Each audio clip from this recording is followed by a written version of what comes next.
Hola, estamos en el 16 Congreso Andaluz de Naturopatía en el Memorial Diego Prieto, junto con el tercer Congreso Mediterráneo, el tercer Congreso de Ceuta y el segundo de Melilla. Espero que os estén gustando muchas las ponencias que están habiendo en el día de hoy, muy interesantes de nuestros compañeros, igual nacionales que de otros países, que nos están aportando su conocimiento sobre técnicas naturopáticas y procesos naturopáticos. Cuando pensé en qué ponencia podría hacer, como en el programa de ciencia naturopática que hacemos los sábados, hemos estado hablando últimamente de las enzimas, pensé hacerlo sobre una enzima. Las enzimas son unas proteínas que nos ayudan a metabolizar y a transportar energía y a que funcione el metabolismo de todo el cuerpo. Por lo tanto, creo que es un tema muy interesante. Y como hay tantas enzimas en tantos procesos, también era un poco complicado pensar de qué enzima hablar. Por lo que me costó un poquito decidir qué enzima tratar, pero al final me decidí por la red quinasa 3. A ver si me deja que pase. Por lo tanto, mi ponencia se titula Estudio naturopático, la red quinasa 3 y su importancia en el metabolismo celular. ¿Por qué estudio naturopático? Porque la red quinasa 3 es una enzima que aún se está investigando porque se ve que cuando se investigan los diferentes procesos metabólicos, se ve que está ahí en muchísimos procesos, pero aún no se sabe qué función está haciendo, desarrollando en alguno de ellos. Por lo tanto, he tenido que hacer un estudio de ver las diferentes rutas y vías metabólicas en las que se encuentra y que se sabe qué es lo que está haciendo allí, pero se quedan muchas puertas abiertas aún de la red quinasa 3 y por eso creo que es una enzima interesante para tratar hoy y sobre todo para seguir investigándola y estar pendiente de todas las investigaciones que se hagan porque nos va a dar mucho juego en muchas técnicas que podemos utilizar o en muchos procesos de salud que podemos estar pendientes de ella para activar o inactivar una parte del metabolismo y ayudar al saludante a mejorar su estado de salud. Por lo tanto, creo que os va a gustar la ponencia porque la quinasa 3 es una enzima muy interesante. Primero vamos a ver qué es una quinasa, conocer esas enzimas a las que pertenece la quinasa 3. Las quinasas, que también se pueden llamar cinasas, son enzimas que modifican otras moléculas, sobre todo proteínas, añadiendo grupos fosfato, es decir, las quinasas catalizan reacciones de fosforilación. La primera vez que se describió una quinasa fue en 1954, cuando Jane Kennedy observó una enzima hepática que catalizaba la fosforilación de la caseína. Ese fue el primer momento que se vio cómo funcionaba una quinasa y este proceso. Este efecto de activación e inhibición por fosforilación es uno de los principales mecanismos de transducción de señales y regulación a nivel celular, no solo ya con la red quinasa 3, sino con el resto de quinasas. ¿Qué es la transducción de señales? Para entender un poquito cómo funcionan las quinasas necesitamos saber la definición de transducción de señales. Es el proceso mediante el cual una señal química o física se transmite a través de una célula como una serie de eventos moleculares que finalmente da como resultado una respuesta celular. Se verá muy bien que es una transducción de señales cuando veamos el proceso de la red quinasa 3. Las proteínas encargadas de detectar estímulos, estos estímulos que van a ir pasando a través de la célula, se denominan generalmente receptores o sensores. Los cambios provocados por la unión de ligandos o la detección de señales en un receptor dan lugar a una cascada bioquímica, que es una cadena de eventos bioquímicos conocida como vía de señalización. Y esta vía de señalización que se va a producir por la cascada enzimática va a hacer que se produzca un cambio en la célula. Vemos cómo actúan un poquito las quinasas fosforilando y haciendo que se haga un cambio y se produzcan señales que la célula va a reconocer para producir un cambio o otro en su metabolismo. Os digo que me cuesta un poquito que cambie la página, pero bueno, con un poquito de paciencia. Aquí se ve muy bien cómo es la fosforilación. Aquí tenemos una quinasa que mediará la translocación de los fosfatos en forma de grupo fosforilo, ¿vale? Como vemos aquí, que es una carga negativa, cargado negativamente. Este grupo fosforilo procede de una molécula orgánica de alta energía. De normal, la molécula más común es la adenosintrifosfato, el ATP. Este grupo fosforilo pasará a un sustrato específico de cada quinasa. Eso es muy importante porque las quinasas son específicas de cada sustrato. El enlace fosfanhídrido que une al grupo fosforilo al resto de la molécula es un enlace con un alto contenido energético. La importancia de que sea un enlace de un alto contenido energético es que le da mucha estabilidad a ese enlace y es difícil de romper. Eso también se ve cuando estamos buscando qué sustancia va a favorecer una reacción metabólica u otra, va a poder ayudar a un cambio metabólico o a un cambio en las funciones del organismo. Se estudia también cómo se une. Si la unión es de alta energía, quiere decir que esa sustancia va a mantener más estable esa reacción y por lo tanto va a ayudar a las reacciones muchísimo mejor que una que no tiene un enlace de tanto alta energía, de una energía más baja, porque se va a desestabilizar con facilidad, solo con que llegue un elemento competitivo ya lo va a desestabilizar y por lo tanto es muy importante que sea un enlace de alta energía. ¿Cómo se hace ese enlace? Pues las quinasas orientan el grupo fosforilo hacia su sitio activo, porque sabéis que el sitio activo de una enzima es donde se une el sustrato. Por lo tanto, si lo que queremos es fosforilar este sustrato, necesitamos que se oriente el grupo fosforilo hacia el centro activo de la enzima.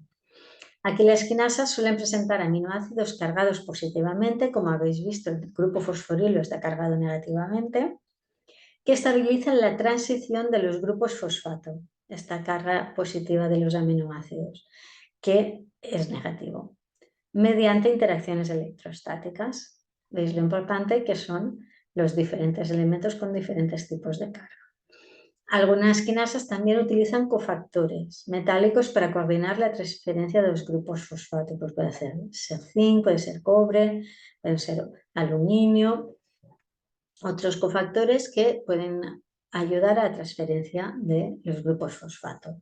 Pero aquí se ve claramente, hemos visto aquí la enzima, la quinasa, con el grupo adenosintrifosfato, el sustrato y le transfiere, al unirse el sustrato al centro activo de la quinasa, podemos hacer ese intercambio del grupo fosforilo y obtenemos el sustrato fosforilado. Este sustrato fosforilado va a desencadenar una reacción o una señal o que se produzca otra fosforilación activando otra proteína. Tipos de quinasa. Las quinasas pertenecen a una familia mayor de enzimas conocidas como fosfotransferasas. Dentro de las fosfotransferasas también están las fosforilasas, otras enzimas que catalizan reacciones de fosforilación. Pero las quinasas transfieren los grupos fosfato desde moléculas orgánicas de alta energía, como el ATP, mientras que las fosforilasas transfieren grupos fosfato inorgánicos. Entonces, ¿cuándo será más normal que actúen las fosforilasas? Pues cuando tenemos una concentración de ATP baja en el organismo. Necesitarán buscar otras vías de obtener el grupo fosfato y será buscarlo como fosfato inorgánico y activaríamos las vías de las fosforilasas.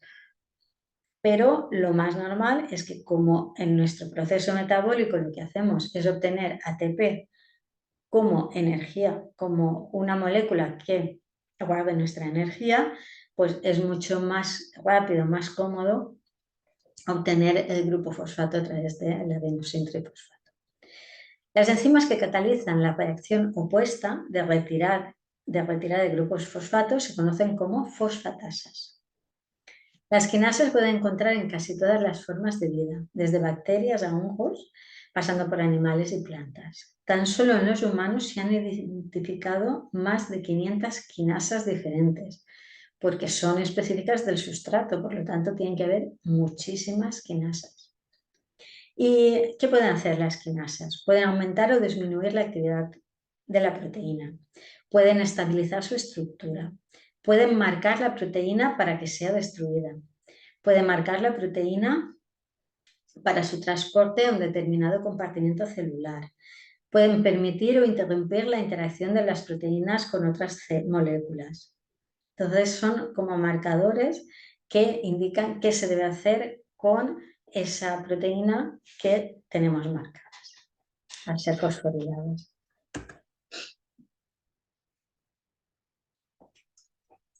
Conociendo ya qué son las quinasas y cómo funcionan, vamos a empezar a hablar ya de la quinasa 3. El grupo de proteínas de quinasas que interactúan con el receptor RIP, que hemos visto que necesitan un receptor para poder señalizar, pues el receptor RIP tiene 7 miembros, que va de RIP1 a RIP7. Estos 7 miembros tienen un dominio quinasa homólogo, pero regiones no quinasas distintas, que son los que los hacen diferentes y hacen que los diferenciemos nosotros. La RIP quinasa 1 y 3 han surgido como moduladores clave de la inflamación y la muerte celular. Ya veis qué importantes son las funciones que se han visto en las que se encuentran la RIP quinasa 1 y 3.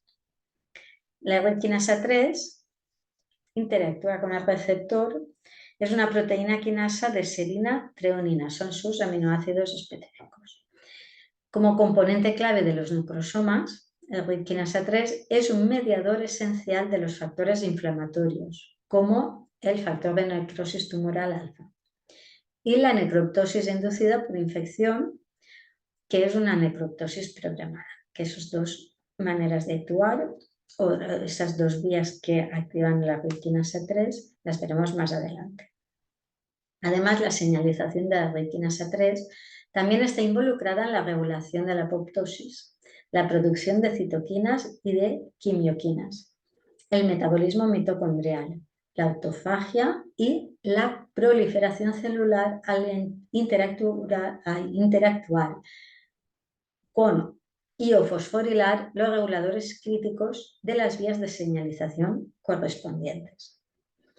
De manera similar a la apoptosis, la necroptosis mediada por la señalización de RIP quinasa 3 se inactiva en la mayoría de los tipos de cáncer, es decir, disminuye la cantidad de RIP quinasa 3, lo que sugiere que esta enzima podría desempeñar un papel supresor crítico en la patogénesis de los cánceres, cosa que también veremos más adelante. Esta quinasa es el componente clave del complejo RIP quinasa 1, RIP quinasa 3 y dominio de quinasa del linaje mixto llamado necrosoma. Estas 3 proteínas forman el necrosoma. La función canónica de la señalización de RIP quinasa 3 es estimular la activación del dominio de quinasa del linaje mixto y desencadenar la necroptosis. Esa es su función.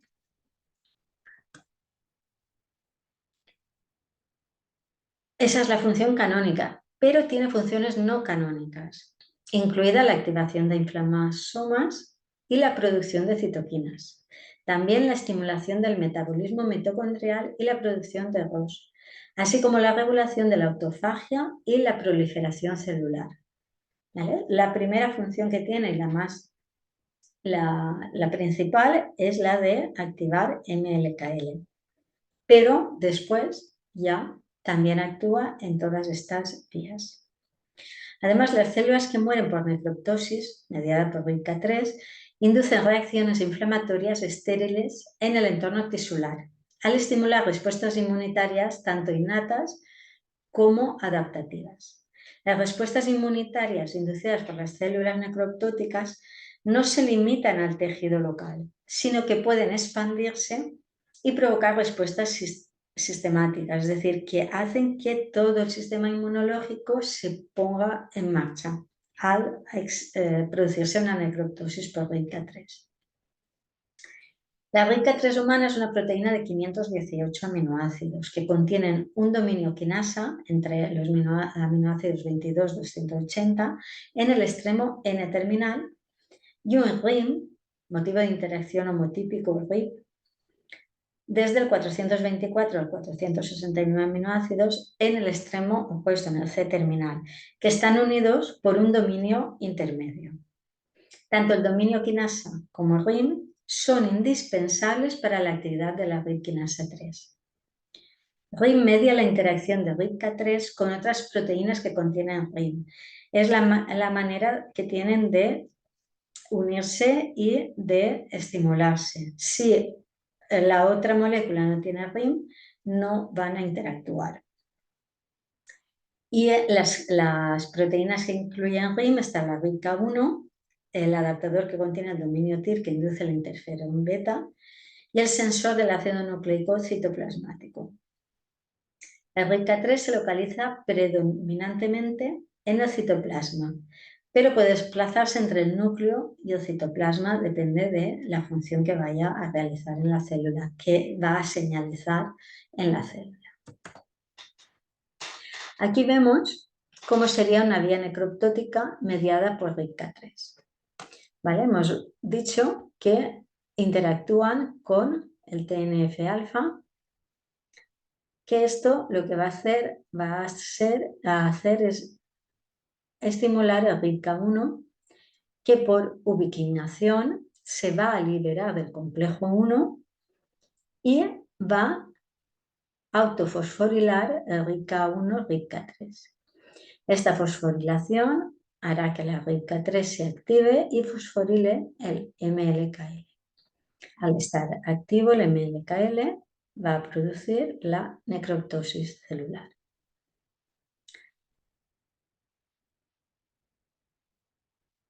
Mientras que las infecciones bacterianas y virales, como vemos aquí, activan RIPK3 mediante la estimulación del TRIF, RIPK3, desencadenado por la señal de TLR3 y TLR4, o por la interacción del CBP, que interaccionaría CBP1 con RIPK3, y que esto se desencadena por el ADN o el ARN patógeno. ¿Vale? Vemos cómo se pueden estimular también la RIPK3 con los TNF-alfa o por infección bacteriana o viral. Y esto va a hacer que al activar RIPK3 activemos RIPK3, active MLKL y la célula, sea por una vía o por estas dos, va a producir necroptosis. Creo que ahí se ve bastante bien la manera en que funciona, un esquema muy básico. Aquí podemos ver las diferentes vías también que incluyen MLKL, que producirá necroptosis, inflamasomas, que va a activar la citoquina, y eso va a hacer que se desencadene el sistema inmunitario, por el metabolismo mitocondrial, por, me pongo aquí, autofagia, vemos aquí, y por el ciclo de mitosis que iría RIPK3, RIPK1, caspasa 8 y actuaría sobre el ciclo de mitosis. Activar la RIPK3 regula estas vías uniéndose directamente y o fosforilando los sustratos que van a activar la vía, señalizándolos. En condiciones de caspasa 8, como vemos aquí, la RIPK3 activa, polimeriza y recluta, en condiciones de caspasa 8 activa baja, cuando ha disminuido la caspasa 8, se activa MLKL y se produce la necroptosis. Dentro del necrosoma, que hemos dicho que era RIPK1, RIPK3 y MLKL, el RIPK3 activo fosforila el MLKL, el residuo es treonina 357 y serina 358, dentro del bucle de activación del MLKL. Esa fosforilación da como resultado un cambio de conformación en la proteína MLKL, lo que conduce a la dislocación del dominio de 4 hélices N-terminal, el 4HB, que se encuentra lejos del dominio quinasa. El dominio 4HB tiene capacidad de unión a lípidos, que es muy importante, y la exposición del dominio 4HB permite la translocación de la membrana plasmática, porque lo que ha hecho al tener la capacidad de unión a lípidos se va a unir a los lípidos de la membrana celular. Y esta unión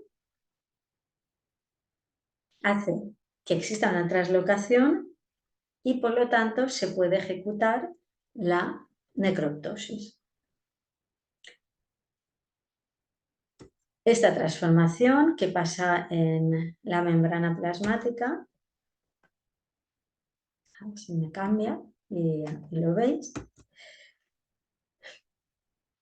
El MLKL fosforilado ahí en la membrana plasmática con serina 358 es fosforilado aún más por la quinasa TAM en el residuo tirosina 376, lo que da como resultado la oligomerización del MLKL y la formación de poros que rompen la membrana y producen la muerte citolítica de la célula. Y cuando llega, ya se ha unido por el dominio 4HB a la membrana citoplasmática, continúa fosforilando y eso produce poros en la membrana y por lo tanto la muerte citolítica. Aparte de la constitución del complejo RIPK3-MLKL, hay en las células del corazón, en los cardiomiocitos, la RIPK3 activa también induce necroptosis mediante la fosforilación de calcio MK2 e induce ciclofilina, mediada por el poro de transición de permeabilidad mitocondrial. Eso pasa en el miocardio, en las células del miocardio. Claro, al producir esta necroptosis, pues estamos lesionando el miocardio. La deficiencia de RIPK3 previene esa lesión y la activación del calcio MK2 inducida por el medicamento doxorubicina bloquea la necroptosis en el miocardio. Por lo tanto, hay sitios en los que va a ser bueno tener activa la RIPK3 y momentos que necesitamos que esté disminuida su actividad. La señalización de RIPK3 regula la producción de muchas citoquinas y miocinas, quimiocinas, que como hemos visto en el esquema anterior, la mayoría de los primeros estudios demostraron que esta señalización activa estas citoquinas y quimiocinas extrínsecas y que son dependientes de la necroptosis. también son marcadores de que ha ocurrido esta necroptosis y por lo tanto ponen en alerta el sistema inmunológico.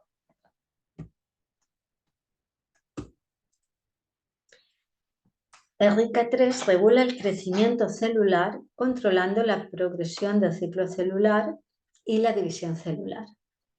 Desempeña esta función al fosforilar directa o indirectamente proteínas asociadas con el ciclo celular, el metabolismo y el desarrollo, como lo demuestra el análisis de todo el proteoma.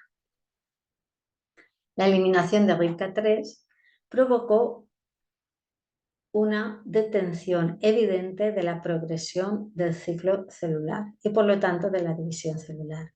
Cuando RICA3 está disminuido, no se puede producir o disminuye la división celular. Por eso también es muy importante en esa parte del ciclo celular. Aparte también mantiene la estabilidad cromosómica al interactuar con caspasa 8, RIPK1 y quinasa 1 similar a polo. En el riboptosoma asociado a la mitosis. Por ahí vemos que por eso, si está asociado a la mitosis, va a estabilizar el cromosoma. El RIPK3 media el ciclo del ácido tricarboxílico estimulado por TNF y la fosforilación oxidativa, lo que da como resultado una mayor producción de ROS, interactuando directamente y fosforilando los enzimas limitantes de la glucólisis y la subunidad E3 del complejo de piruvato deshidrogenasa, así como las enzimas clave para el catabolismo de la glutamina. Además, RIPK3 fosforila directamente PEGAM5, una fosfatasa mitocondrial. Ya veis en cuántas partes del metabolismo celular se encuentra activando, fosforilando unas proteínas u otras para activar o disminuir ese proceso metabólico.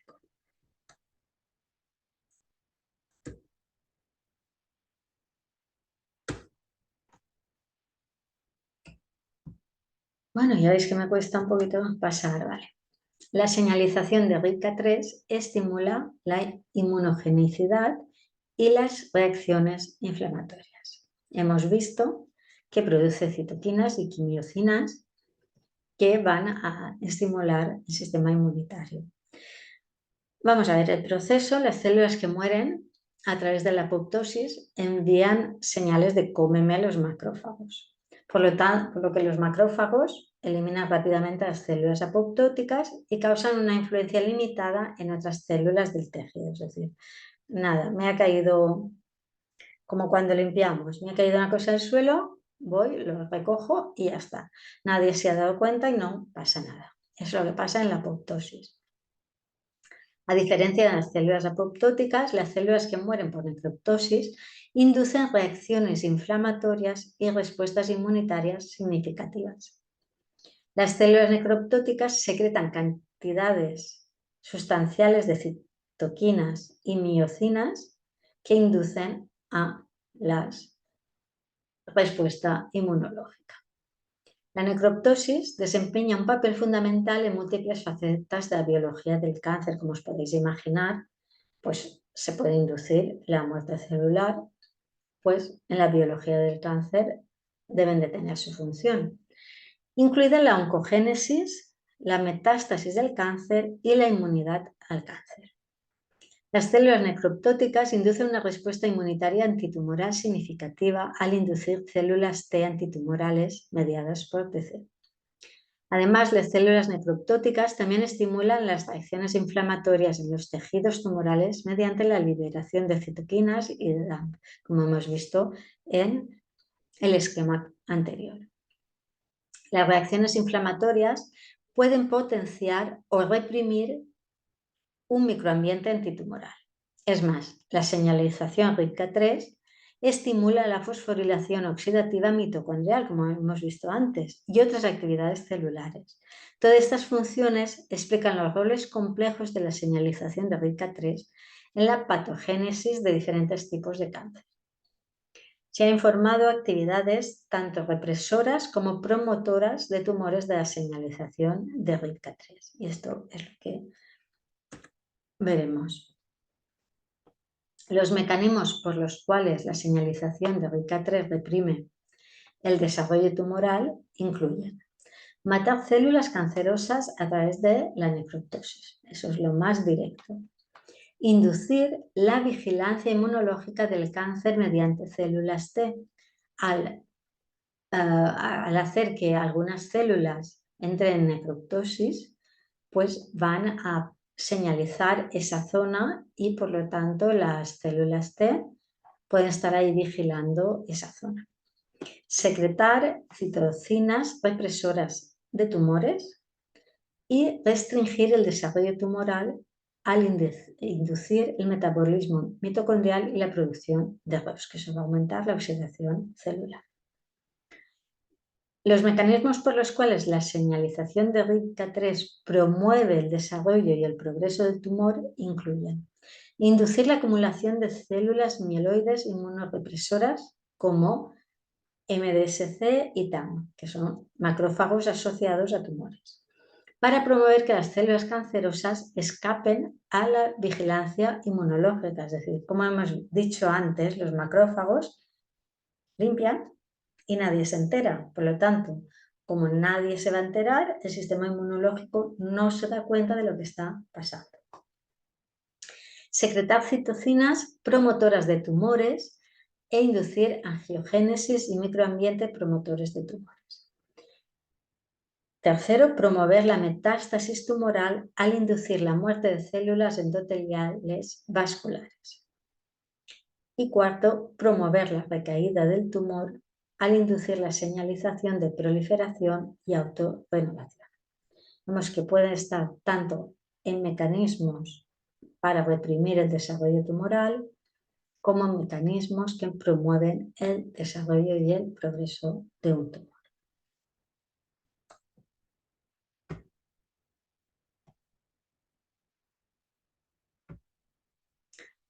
La actividad represiva de tumores de la señalización de RIPK3.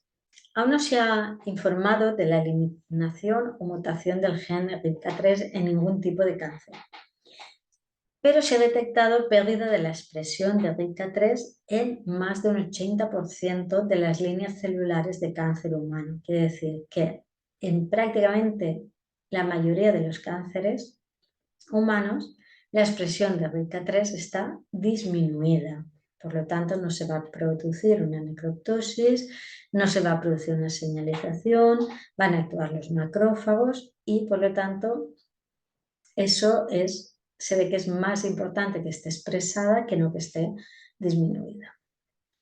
Una prueba de sensibilidad a la necroptosis en 941 líneas celulares de cáncer humano demostró que 780 de 941, es decir, el 83% de las líneas celulares de cáncer humano, son totalmente resistentes a la necroptosis inducida por TSZ, debido a la pérdida de la expresión de RIPK3.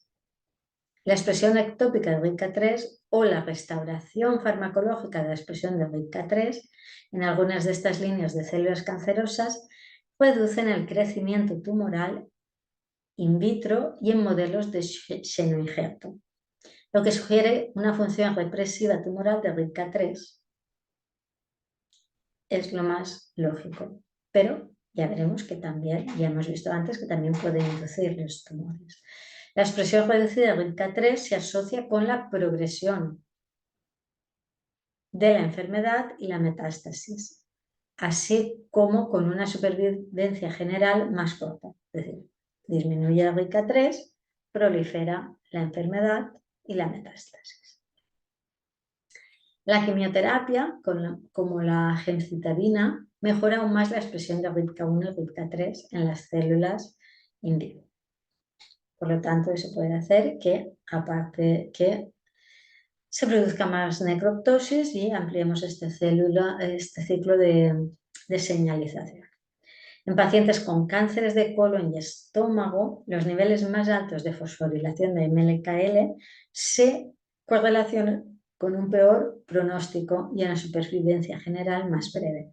Vemos que en cánceres específicos, igual la señalización o la expresión de RIPK3 no va a ser tan beneficiosa. En algunas líneas celulares de cáncer de mama, la eliminación de RIPK1, RIPK3 o MLKL, es decir, eliminar el necrosoma, redujeron notablemente su tumorigenicidad y parecieron sensibilizar a las células a la radioterapia. Es decir, tenemos ahí unos tipos de cánceres que es mejor que la RIPK3 o que el necrosoma no esté activo.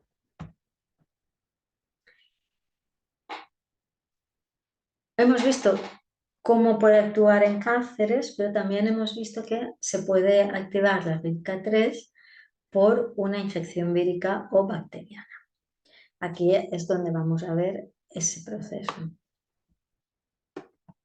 El sensor de nucleótidos CBP1 y la quinasa RICA3 inducen la enzima IRG1 para promover un estado metabólico antiviral en las neuronas. Este es un estudio que se hizo y que nos puede dar una idea de cómo funciona este marcador.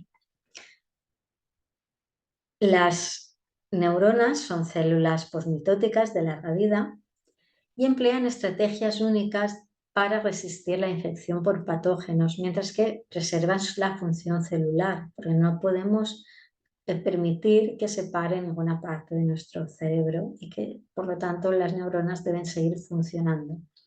Deben seguir funcionando aunque tengan una infección. ¿Para eso qué han hecho?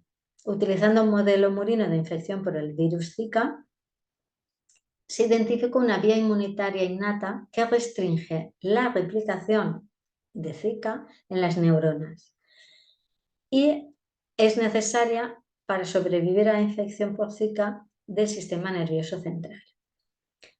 Encontramos que la infección neuronal por Zika activó el sensor de nucleótidos CBP1.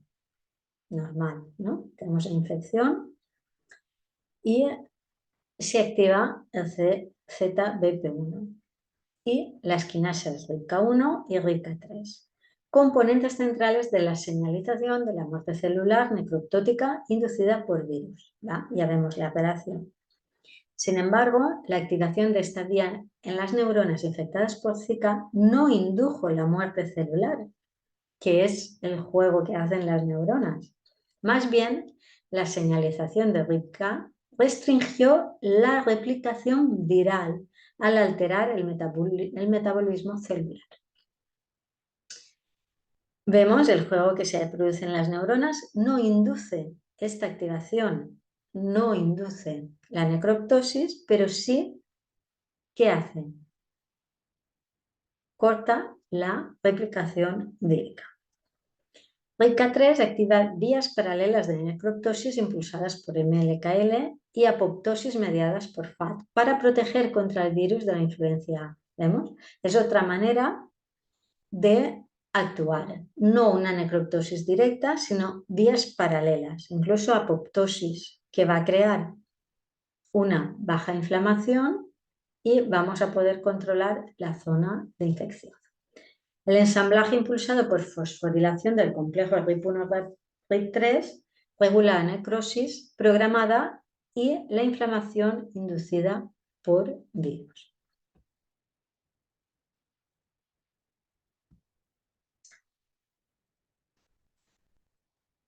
Y aquí vamos a explicar un poquito, aunque ya hemos visto en este estudio más o menos cómo funciona, la muerte celular mediada por TRIF, aquí,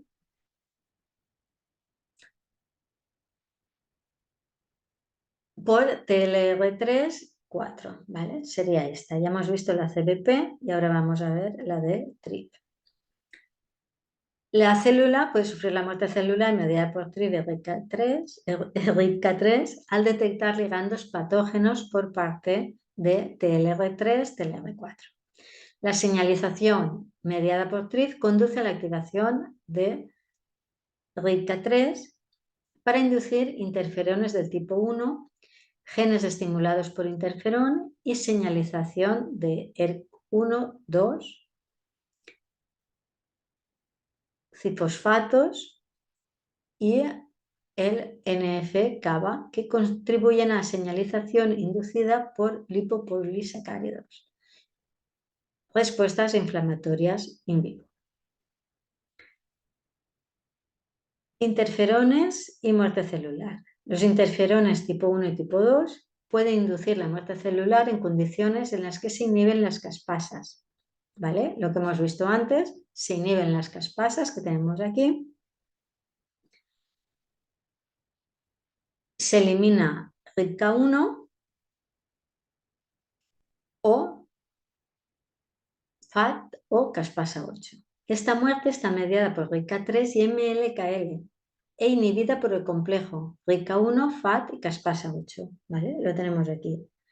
RIPK1, FAT y caspasa 8. Si tenemos RIPK1, FAT y caspasa 8, vamos a la apoptosis. Si esto está inhibido, vamos RIPK3, MLKL y vamos a la necroptosis. Es una manera, aquí tenemos varios puntos en los que podemos trabajar para inhibir o activar esta zona de FAT, caspasa, RIPK1 o disminuir caspasa, FAT y RIPK1. Y así que se active MLKL y producimos necroptosis. ¿Vale? Tenemos dos vías en el complejo 2 de riboptosoma y que podemos activar o desactivar depende de lo que queramos conseguir, si apoptosis y que no se crea una gran inflamación, una gran respuesta inmunitaria, o necroptosis si queremos que se active esa respuesta inmunitaria. La muerte celular inducida por CBP1 esta está activada por ácidos nucleicos en forma de Z de origen endógeno o viral y contiene dos dominios, Z-alfa en N-terminal, para reconocer ácidos nucleicos seguidos de un RIM, porque hemos visto que si no tiene RIM no se van a señalizar, a través de los cuales puede interaccionar con RIPK3 y RIPK1, y un dominio C-terminal que pueden reclutar TBK1 o IRF3 para inducir la expresión de IFN alfa y la activación de la vía del interferón tipo 1 que hemos visto en la parte de arriba, ¿vale? Que ya si activamos la vía del interferón pues ya nos vamos a esta zona de RIPK1, FAT, caspasa, ¿vale? Y si no, que interactuamos con RIPK3 vamos a provocar la necroptosis. Entonces, a partir de aquí también se pueden activar las dos vías, la de apoptosis o la de necroptosis.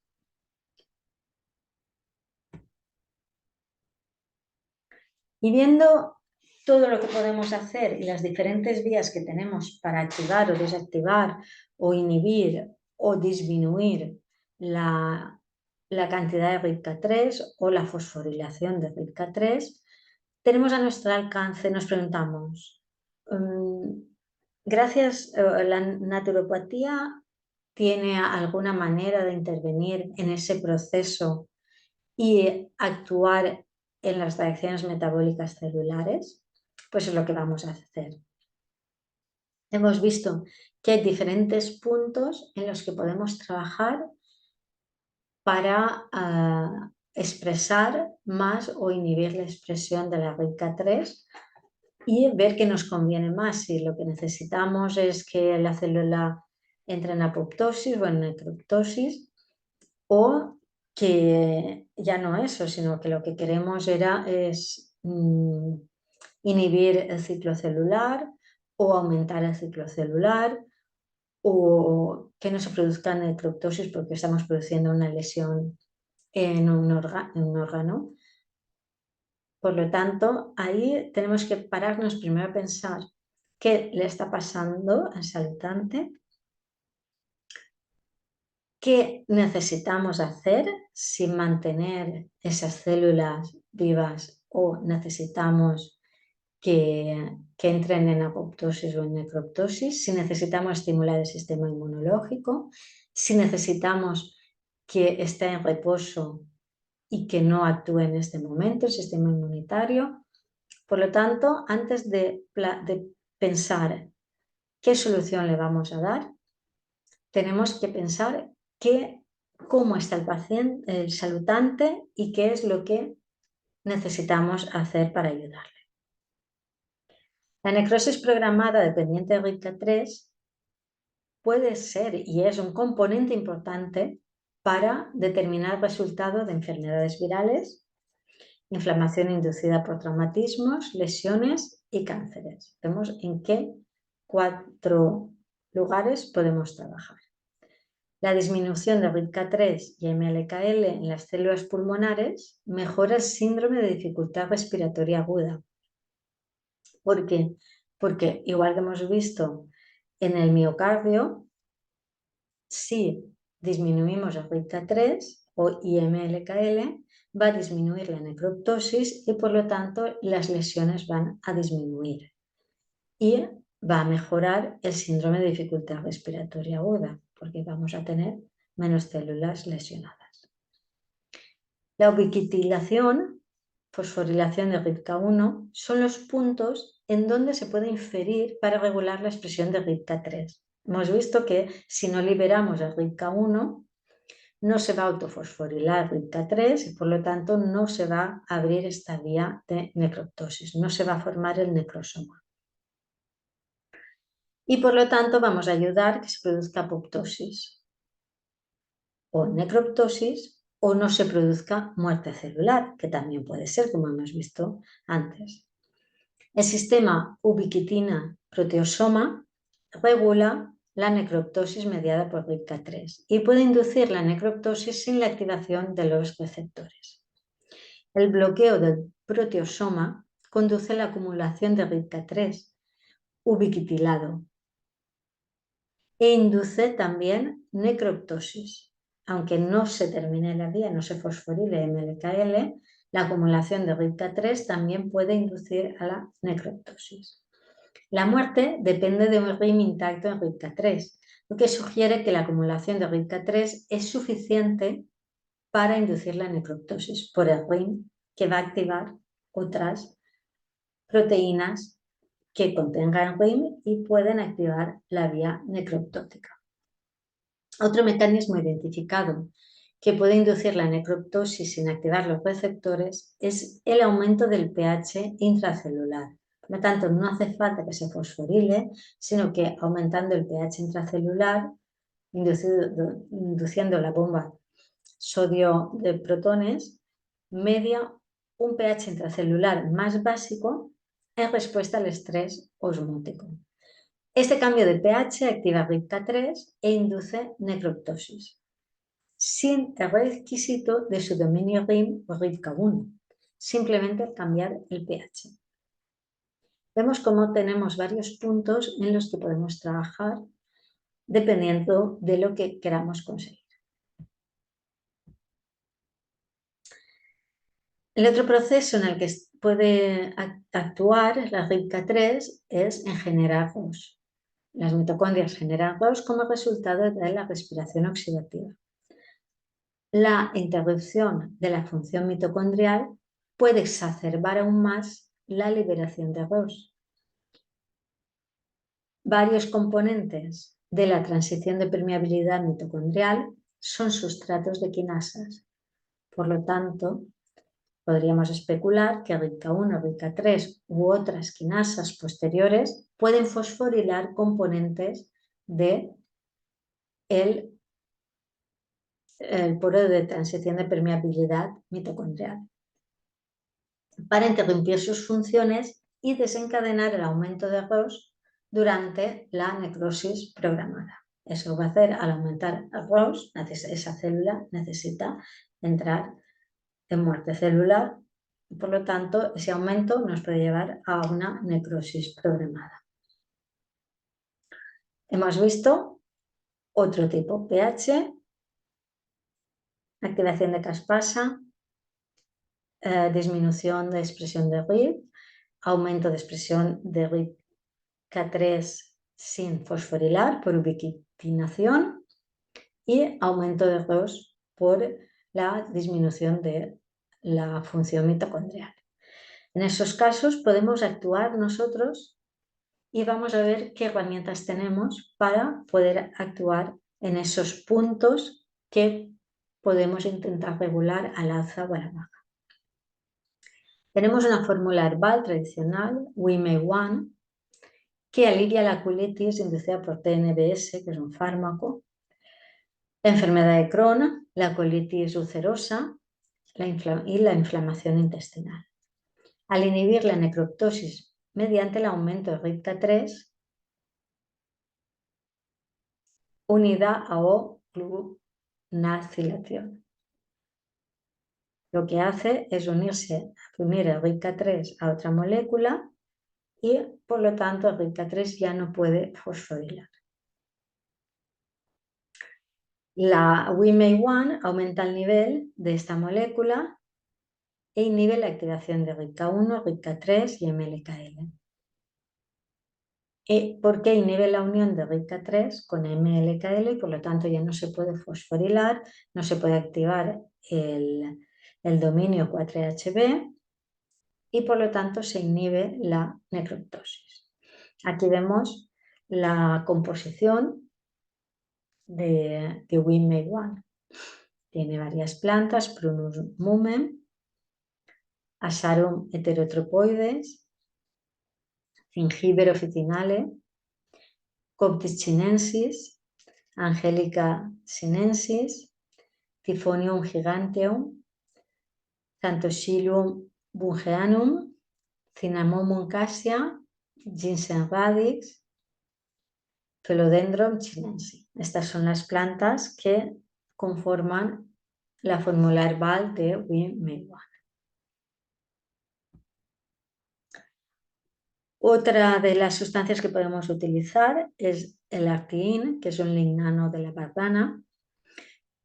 Protege el corazón de rata contra las lesiones por isquemia reperfusión a través de un mecanismo que implica la reducción de la necroptosis. Aquí también vemos el WIME-1. Lo que hace también es disminuir la expresión de RIPK3 y el arteín también disminuye la expresión. El arteín redujo la lesión miocárdica. Como hemos visto antes, es muy importante reducir la expresión de RIPK3 en ese momento.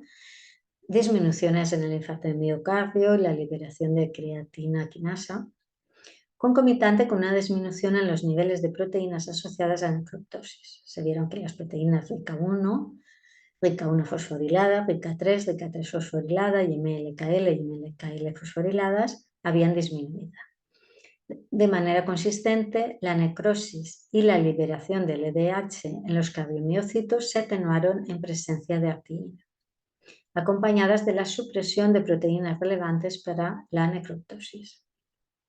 Además, arteína afectó la generación de especies reactivas de oxígeno y las disfunciones mitocondriales, aumento del potencial de la membrana mitocondrial y disminución de la producción de ATP.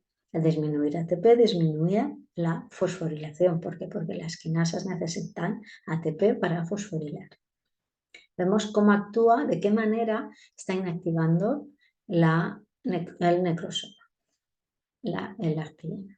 Por lo tanto, es un buen candidato cuando tenemos lesiones miocárdicas de miocardio.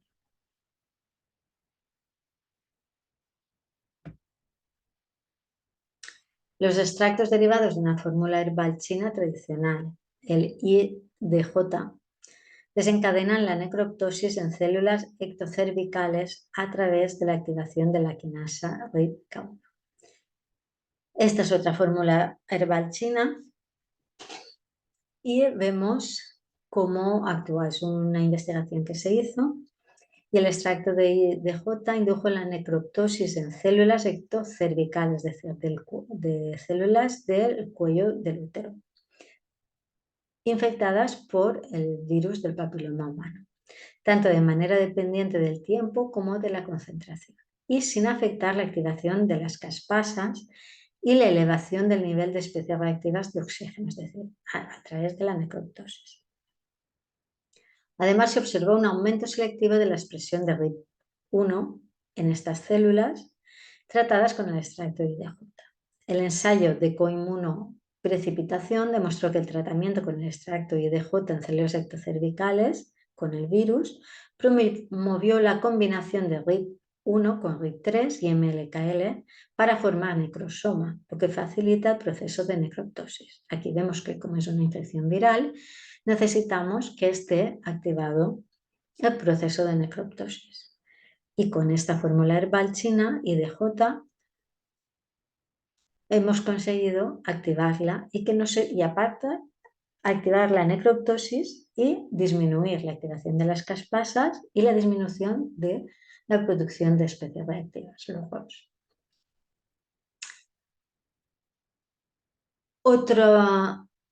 Otro elemento que podemos utilizar son las píldoras de Douang Zeng Chung. Contra el envejecimiento testicular se pueden utilizar. El estudio que vamos a ver es un estudio que se hizo en ratas mediante la inhibición de la vía de señalización de la necroptosis, es decir, Douang Zeng Chung nos ayuda también a inhibir el necrosoma.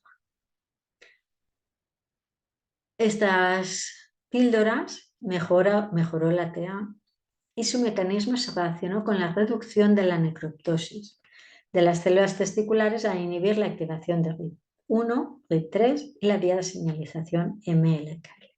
Tenemos otra manera de inhibir la activación del necrosoma.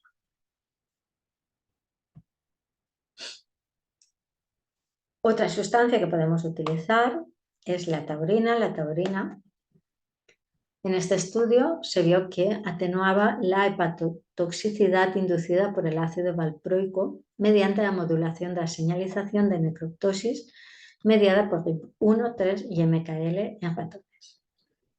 La taurina protege el tejido hepático contra la toxicidad del ácido valproico mediante la inhibición de la vía de señalización de la necroptosis mediada por un RIP1, RIP3 y MLKL.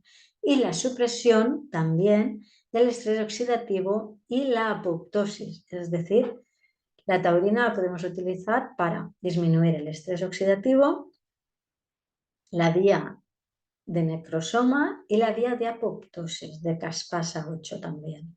Es decir, la tenemos que esa célula se va a quedar intacta, sin ningún proceso de muerte celular. Los polisacáridos unidos a proteínas de Coriolus versicolor inducen necroptosis mediada por RIPK1, RIP3 y MLKL en células de cáncer de mama. Hemos visto que hay células de cáncer de mama, pero son cánceres muy específicos que necesitan que esté subexpresado el RIPK3. Pero la mayoría de cánceres de mama sí que necesitan que esté activo el necrosoma. ¿Y cómo lo podemos conseguir? Pues con las proteínas del Coriolus versicolor, que es un hongo. Los polisacáridos del hongo inducen necroptosis mediada por RIP1, RIP3 y MLKL en células de cáncer de mama y del melanoma también. ¿Vale? Entonces vemos que en esas necesitamos que esté activa el necrosoma. Efecto protector de la astaxantina contra la toxicidad testicular inducida por nanoflores mediante la supresión de la señalización RIP1, RIP3 y MLKL en ratones. Aquí necesitamos que el necrosoma no esté activado, por lo que utilizamos la astaxantina. Los resultados mostraron que el tratamiento con astaxantina mejoró los parámetros del esperma en ratones. Mientras tanto, el tratamiento atenuó significativamente la lesión histopatológica testicular y las alteraciones de la ultraestructura inducida por los nanoflores. Como vemos, aquí, como se estaba produciendo una lesión, necesitábamos que disminuyera el necrosoma. También alivió el estrés oxidativo testicular, la inflamación, claro, porque ya no producimos una inflamación al no haber necroptosis. La apoptosis también quiere decir que también actúa en otra vía y la necroptosis en ratones. El mecanismo potencial está asociado con su capacidad para inhibir el estrés oxidativo, la respuesta inflamatoria, la apoptosis testicular y la necroptosis, así como la regulación a la baja en la expresión RIP1 y 3 y señalización de MLKL y genes relacionados con la apoptosis mitocondrial, ¿vale? Para que no aumenten los ROS. Vemos todos los elementos o todas las sustancias que podemos utilizar dependiendo de lo que queramos hacer, si inhibir o aumentar la actividad del necrosoma o de la apoptosis o de los ROS, o queremos aumentar la actividad mitocondrial.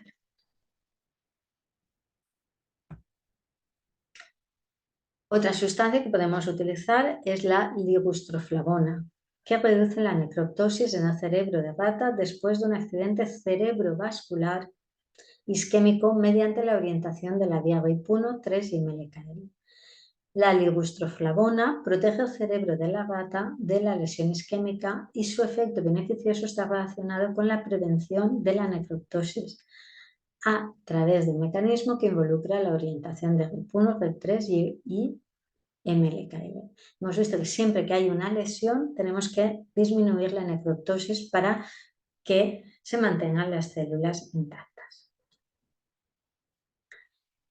Otra sustancia, la siconina. El efecto antitumoral de la siconina en el osteosarcoma mediante la inducción de necroptosis dependiente de RIP1 y RIP3. Aquí necesitamos que sí que se produzca la necroptosis. El osteosarcoma es el tumor óseo maligno primario más frecuente, notorio por sus metástasis pulmonares. Se mostró que la siconina, un componente eficaz extraído de la hierba medicinal china, induce la necroptosis en algunos tipos de cáncer. Siconin tuvo un efecto antitumoral rápido, pero profundo en el osteosarcoma primario y metastásico. No se queda solo en cuanto estamos en la primera fase. Al inducir necroptosis dependiente de RIP1 y RIP3. RIP1 y RIP3, en otro estudio, contribuyen a las estructuras de doble cadena de ADN inducidas por siconina en células de glioma a través del aumento de especies de oxígeno reactivo intracelular, es decir, aumentando el ROS, no por necrosoma. No por el necrosoma, sino aumentando los ROS. RIP1 y RIP3 contribuyeron a los de CB de ADN inducidos por siconina en células de glioma a través del aumento de los niveles de ROS intracelulares. Vemos que por otra vía también podemos activar. Como hemos visto, la necroptosis regulada por RIP1 y RIP3 se puede utilizar como objetivo para el tratamiento de enfermedades multifacéticas. Ya hemos visto cómo tenemos varios elementos, varias sustancias que podemos utilizar dependiendo de lo que queremos conseguir. Si queremos necroptosis, si queremos apoptosis, si queremos que no disminuir esos efectos en la célula, incluso disminuir la producción de ROS, sabemos qué sustancias podemos utilizar en cada momento, qué tenemos que hacer si hay una lesión, qué tenemos que hacer si no hay una lesión, y el resultado que queremos obtener utilizaremos una sustancia, unos elementos u otros, pero tener sustancias y tenemos soluciones a través de la naturopatía. Como habéis visto, hemos conocido cómo funciona el necrosoma, cómo ayuda la necroptosis celular, pero tenemos que tener claro, como os he dicho al principio, en qué momento nos beneficia inhibir y en qué momento nos beneficia el activar el necrosoma. En qué procesos debemos utilizar un complejo herbal u otro o cualquier otra sustancia de las que hay estudios. Conocemos los puntos, como hemos visto, en las que podemos actuar, ubiquitinación, membrana mitocondrial, y sabemos qué tenemos que hacer en cada sitio. Por lo tanto, conociendo todo lo que nos ofrece el mecanismo del necrosoma, todos los puntos en los que actúa el metabolismo celular y cómo inhibirlo o expresarlo, podemos solucionar muchos problemas del organismo. Espero que os haya quedado claro. Creo que se ha visto bien en los esquemas y en la explicación, pero bueno, cualquier pregunta me la podéis hacer. Y os voy a poner un poquito de bibliografía. Os he puesto los más importantes, una bibliografía bastante intensa, porque la idea era que conocer las quinasas, conocer el necrosoma, conocer todas las otras complejos que existen en la célula que pueden paralelos a la necroptosis y qué sustancias tenemos a nuestro alcance en el tratamiento naturopático para utilizar. Por lo tanto, la bibliografía es muy extensa. No la he puesto toda, pero como esto se queda grabado, podéis ir parando y ver qué os gusta, qué bibliografía queréis leer y cuál es la que más os interesa. Algunos de los estudios que he puesto para informaros un poquito de la función o de las sustancias las tenéis aquí, que tanto podéis entrar, buscar el artículo y leerlo. Y como os he dicho, seguir investigando sobre la RIPK3, porque muchos de las investigaciones científicas pone que se sabe que está ahí en ese momento del proceso metabólico, pero no saben realmente cómo está actuando, si está fosforilando, si no está fosforilando, si se está produciendo una activación en otro nivel. Por lo tanto, es una enzima que aún está en estudio y que seguro que nos va a traer muchísimas cosas nuevas que no conocemos en su proceso de fosforilación. Aquí tenéis otros, por ejemplo, el ensamblaje impulsado por fosforilación del complejo GIP1-GIP3 regula la necrosis programada e inflamación inducida por virus. Tenéis muchos y vemos que no solo está en una función, que cualquier cosa que moleste la célula puede activar la RIPK3 y puede hacer señalizar la célula para que cambie su estado. Aquí tenéis muchos más. Una proteína de choque térmico citosólica 90 y un complejo de cochaperona P23 activan RIPK3, MLKL durante la necroptosis de las células endoteliales en el síndrome de dificultad respiratoria aguda. Este es muy, muy interesante porque, como habéis visto, en las lesiones pulmonares necesitamos que disminuya la actividad de la RIPK3. Por lo tanto, hay estudios muy interesantes que en estos momentos nos pueden ayudar muchísimo. Muchas gracias. Solo desearos que os haya gustado mi ponencia, que cualquier pregunta me la podéis hacer y que sigáis con el congreso, que es muy interesante. Hasta la próxima.